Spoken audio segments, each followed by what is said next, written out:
हज़रत इमाम मालिक का बंदोबस्त शुरू करेंगे और सब तरफ फौजी रवाना करेंगे और ख़ुद इन सारे कामों से निमट कर कस्तानिया फ़तह करने को चलेंगे। फिर जब दरियाए रूम के किनारे पर पहुँचेंगे, बनु इसहाक के 70,000 आदमियों को कश्तियों पर सवार करके इसके शहर फ़तह करने के वास्ते तजवीज़ करेंगे।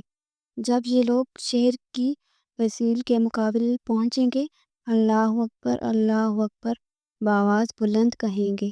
इस्लाम की बरकत से शहर पनाह के सामने की दीवार गिर पड़ेगी और मुसलमान हमला करके शहर के अंदर घुस पड़ेंगे और कुफार मक्का को कत्ल करेंगे और खूब इंसाफ और बाकायदे से मुल्क का बंदोबस्त करेंगे। और हज़रत इमाम से जब बैत हुई थी उस वक़्त से उस फ़तह तक 6 साल या 7 साल की मुद्दत गुजरेगी। हज़रत इमाम यहाँ के बंदोबस्त में लगे होंगे कि एक छोटी खबर मशहूर होगी कि यहाँ क्या बैठे हो, वहाँ शाम में दज्जाल आ गया है और तुम्हारे ख़ानदान में फितना व फ़साद कर रहा है। और खबर पर हज़रत इमाम अलैहिस्सलाम शाम की तरफ सफ़र करेंगे और तहकीक हाल के वास्ते 9 या 500 सवारों को आगे भेज देंगे। इनमें से एक शख्स आकर खबर देगा कि वो खबर मोज़ गलत थी, अब दज्जाल नहीं निकला। हज़रत इमाम रहमतुल्लाह अलैह इत्मीनान हो जाएगा और फिर सफ़र में जल्दी ना करें। इत्मीनान के साथ दरमियान के मुल्कों का बंदोबस्त देखते बालते शाम में पहुँचेंगे। वहाँ पहुँचकर थोड़े ही दिन गुजरेंगे कि दज्जाल भी निकल पड़े और दज्जाल यहूदियों को कौम में से होगा और शाम और इराक के दरमियान से निकलेगा। वो दावा नबूवत का करेगा, फिर इस्फहान में पहुँचेगा और वहाँ के 70,000 यहूदी इसके साथ हो जाएंगे और खुदाई का दावा शुरू कर देगा। इस तरह बहुत से मुल्कों पर गुजरता हुआ मेन की सरहद तक पहुँचेगा और हर जगह से बहुत से बद्दीन साथ हो जाएंगे, यहाँ तक कि मक्का मुअज़्ज़मा के करीब आकर ठहरेगा, लेकिन फरिश्तों की हिफाजत की वजह से शहर के अंदर ना जाने पाएगा। फिर वहाँ से मदीना का इरादा करेगा और वहाँ भी फरिश्तों का पहरा होगा, जिससे अंदर ना जाने पाएगा, मगर मदीना को 3 बार हालन आएगा और जितने आदमी दीन में सुस्त और कमज़ोर होंगे सब ज़लज़ले से डर कर मदीना से बाहर निकल खड़े होंगे और दज्जाल के फंदे में फंस जाएंगे। उस वक़्त मदीना में कोई बुज़ुर्ग होंगे सो दज्जाल से खूब बहस करेंगे। दज्जाल झंझला कर उनको कत्ल कर देगा, फिर जिंदा करके पूछेगा, अब तू मेरे खुदा ने होने का कायल होते हो? और फरमाएंगे कि अब तू और भी यकीन हो गया है दज्जाल है। फिर उनको मारना चाहेगा मगर उसका कुछ पल्स ना चलेगा और उन पर कोई चीज़ असर ना करेगी। वहाँ से दज्जाल मुल्क शाम को रवाना होकर जब दमिश्क के करीब पहुँचेगा और हज़रत इमाम अलैहिस्सलाम वहाँ पहले से पहुँच चुके होंगे और लड़ाई के सामान में मशगूल होंगे कि असर का वक्त आ जाएगा और मुअज्जिन अजान कहेगा और लोग नमाज की तैयारियों में होंगे कि अचानक हज़रत ईसा अलैहिस्सलाम 2 फरिश्तों के कंधों पर हाथ रखे हुए आसमान से उतरते नजर आएंगे और जामिया मस्जिद की मशरिक की तरफ के मनावे पर आकर ठहरेंगे और वहाँ से जीना लगाकर नीचे तशरीफ़ लाएंगे। हज़रत इमाम अलैहिस्सलाम सब लड़ाई का सामान उनके सपोर्ट करना चाहेंगे। वो फरमाएंगे, लड़ाई का इंतज़ाम आप ही रखें, मैं हाथ दज्जाल के कत्ल करने को आया हूँ।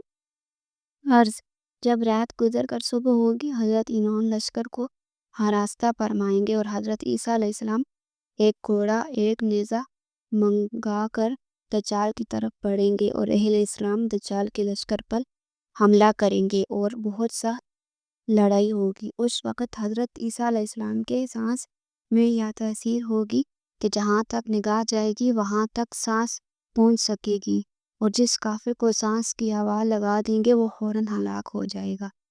दज्जाल हज़रत ईसा अलैहिस्सलाम को देखकर भागेगा, आपका पीछा करेंगे यहाँ तक कि बाबे लुदा एक मकाम है, वहाँ पहुँचकर नेज़े से इसका काम तमाम करेंगे और मुसलमान दज्जाल के लश्कर को कत्ल करना शुरू करेंगे। फिर हज़रत ईसा अलैहिस्सलाम शहरों शहरों तशरीफ़ ले जाकर जितने लोगों को दज्जाल ने सताया था उसकी तसल्ली करेंगे और खुदाई ताला के फजल से उस वक़्त कोई काफिर ना रहेगा। پھر حضرت امام کا انتقال ہو جائے گا اور سب بندوبست حضرت عیسیٰ علیہ السلام کے ہاتھ میں آ جائے گا۔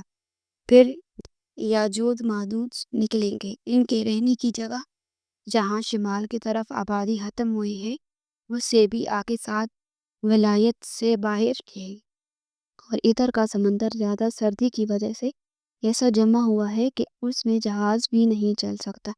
حضرت عیسیٰ علیہ السلام مسلمانوں کو خدا تعالیٰ کے حکم کے موافق طور پہاڑ پہ جائیں گے اور یاجوج ماجوج بڑا دھوم مچائیں گے۔ آخر اللہ تعالیٰ ان کو ہلاک کریں گے اور حضرت عیسیٰ علیہ السلام پہاڑ سے اتر آئیں گے، اور 40 برس کے بعد حضرت عیسیٰ علیہ السلام وفات فرمائیں گے اور ہمارے پیارے پیغمبر صلی اللہ علیہ وآلہ وسلم کے روضے میں دفن ہوں گے، اور آپ کی گدی پر ایک شخص ملک یمن کے رہنے والے بیٹھیں گے جن کا نام جہاز ہوگا، اور قحطان کے قبیلے سے ہوں گے اور بہت دینداری اور انصاف کے ساتھ حکومت کریں گے۔ ان کے بعد آگے پیچھے اور کئی بادشاہ ہوں گے، پھر رفتہ رفتہ نیک باتیں کم ہونا شروع ہوں گی اور بری باتیں بڑھنے لگیں گی۔ اس وقت آسمان پر ایک دھواں سا چھائے گا اور زمین پر برسے گا جس سے مسلمان کو زکام اور کافروں کو بے ہوشی ہوگی۔ 40 روز کے بعد آسمان صاف ہو جائے گا اور اسی زمانے کے قریب بقر عید کا مہینہ ہوگا۔ 10ویں تاریخ کے بعد دفن ایک رات اتنی لمبی ہوگی کہ مسافروں کا دل گھبرا جائے گا اور بچے سوتے سوتے اکتا جائیں گے اور چوپائے جانور جنگل میں جانے کے لیے چلانے لگیں گے، اور کس طرح صبح نہ ہوگی، یہاں تک کہ تمام آدمی ہیبت اور گھبراہٹ سے بے قرار ہو جائیں گے۔ جب 3 راتوں کی برابر وہ رات ہو چکے گی، اسی وقت سورج تھوڑی روشنی لیے ہوئے گہن لگنے کے وقت ہوتا ہے، مغرب کی طرف سے نکلے گا۔ اسی وقت کسی کا ایمان یا توبہ قبول نہیں ہوگی۔ پھر جب سورج اتنا اونچا ہو جائے گا جتنا دوپہر سے پہلے ہوتا ہے، پھر خدا تعالیٰ کے حکم سے مغرب ہی کی طرف سے لوٹے گا اور دستوار کے موافق غروب ہوگا، پھر ہمیشہ اپنے قدیم قاعدے کے موافق غروب ہوگا، اور پھر ہمیشہ اپنے قدیم قاعدے کے موافق روشن اور رونق اور نکلتا رہے گا۔ اس کے تھوڑے ہی دن کے بعد صفا پہاڑ جو مکہ میں ہے زلزلہ آ کر پھٹ جائے گا، اور اس جگہ سے ایک جانور بہت عجیب و غریب شکل و صورت کا نکل کر لوگوں سے باتیں کرے گا اور بڑی تیزی سے ساری زمین میں پھیر جائے گا، اور ایمان والوں کی پیشانی پر حضرت موسیٰ علیہ السلام کے عصا سے نورانی لکیر کھینچ دے گا جس سے سارا چہرہ اس کا روشن ہو جائے گا، اور بے ایمانوں کی ناک یا گردن پر حضرت سلیمان علیہ السلام کی انگوٹھی سے سیاہ مہر کر دے گا جس سے اس کا سارا چہرہ میلا ہو جائے گا، اور یہ کام کر کے وہ غائب ہو جائے گا۔